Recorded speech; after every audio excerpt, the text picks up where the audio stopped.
Heer zij met u en met uw geest. Lezing uit het heilige evangelie van onze Heer Jezus Christus volgens Marcus. Lof zij u Christus. In die tijd gingen Jezus en zijn leerlingen weg van de berg en trokken Galilea door.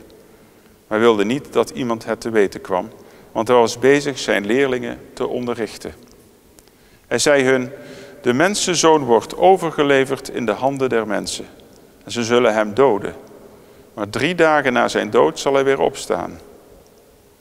Ze begrepen die woorden wel niet, maar schrokken ervoor terug hem te ondervragen. Ze kwamen in Cafarnaum en eenmaal thuis ondervroeg hij hen: waar hebt gij onderweg over getwist? Maar ze zwegen, want ze hadden onderweg een woordenwisseling gehad over de vraag wie de grootste was. Toen zette hij zich neer, riep de 12 bij zich en zei tot hen: als iemand de eerste wil zijn, zal hij de laatste van allen moeten wezen en de dienaar van allen. Hij nam een kind en zette het in hun midden. Hij omarmde het en sprak tot hen: wie een kind als dit opneemt in mijn naam, neemt mij op. En wie mij opneemt, neemt niet mij op, maar hem die mij gezonden heeft. Woord van de Heer. Wij danken God. Welkom op deze 25e zondag door het jaar vanuit de Sint-Jozefkerk in Deurne. We hebben geluisterd naar het evangelie van Marcus. En we horen hoe Jezus de wereld van de apostelen op zijn kop zet. Terwijl ze ruzie maken over wie na Jezus de grootste en belangrijkste apostel zal zijn, leert Jezus hen dat juist de kleinste en de meest dienstbare mens echt van waarde is. Het fragment dat we vandaag horen staat ook wel bekend als de tweede lijdensaankondiging. Jezus is met zijn leerlingen in het geheim naar een berg gegaan om hen te onderrichten. Hij vertelt hen hoe hij op grond van zijn ideeën zal worden vervolgd. De autoriteiten zullen proberen hem gevangen te nemen. De mensenzoon wordt overgeleverd in de handen van de mensen. Ze zullen hem doden, maar na 3 dagen zal hij uit de dood weer opstaan. De leerlingen schrikken vanzelfsprekend over deze bedreigende boodschap van Jezus. Wellicht gaat ze dit zelf ook overkomen. Hoe veilig zijn ze zelf als leerling van Jezus? Ze durven hem er echter niet over te ondervragen. Integendeel, op de terugweg maken ze onderling ruzie over wie nu na Jezus de grootste is. Wie is de persoon die na zijn dood het voor het zeggen zal hebben? De angst versmalt direct het geloof van de apostelen. Niet de liefde en de onderlinge verbondenheid heeft hun aandacht, maar hoe het nu verder moet als de voorspellingen van Jezus uitkomen.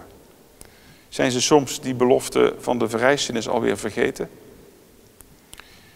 Jezus weet wat er omgaat in hun harten. Hij roept ze bij elkaar en vraagt waar ze met elkaar over hebben gestreden. En niemand durft antwoord te geven. Het is stil. En dan legt Jezus als leraar uit: wanneer je groter wil zijn dan de ander, dan heb je mij niet goed begrepen. Juist wanneer je de minste wil zijn en dienaar, dan pas ben je belangrijk. Het zet de wereld van de apostelen op zijn kop. De minste en de laatste zijn belangrijker dan de grootste en de eerste. En Jezus gebruikt een kind als voorbeeld. In die tijd waren kinderen nog niet veel waard. Zolang ze nog geen bijdrage hadden in het gezin waarin ze leefden, waren ze kwetsbaar.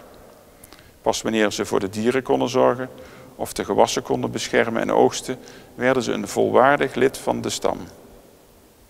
Jezus zegt: wie voor dit kind zorgt, zorgt voor mij. En wie mij erkent, erkent ook de Vader. Jezus zelf is ook gekomen om te dienen en niet om gediend te worden.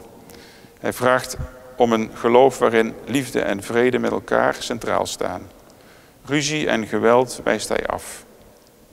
Wanneer mensen zijn ingesteld op dienen van God en van de ander, zal oneenigheid tot een einde komen.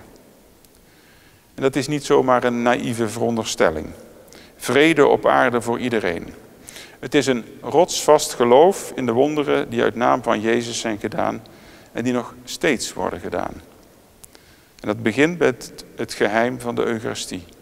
Wie in mij gelooft, moet mijn vlees eten en bloed drinken.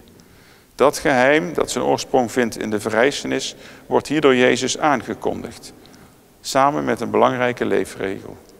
Eerst dienen, dan gediend worden. Klein worden om groot te zijn. Amen.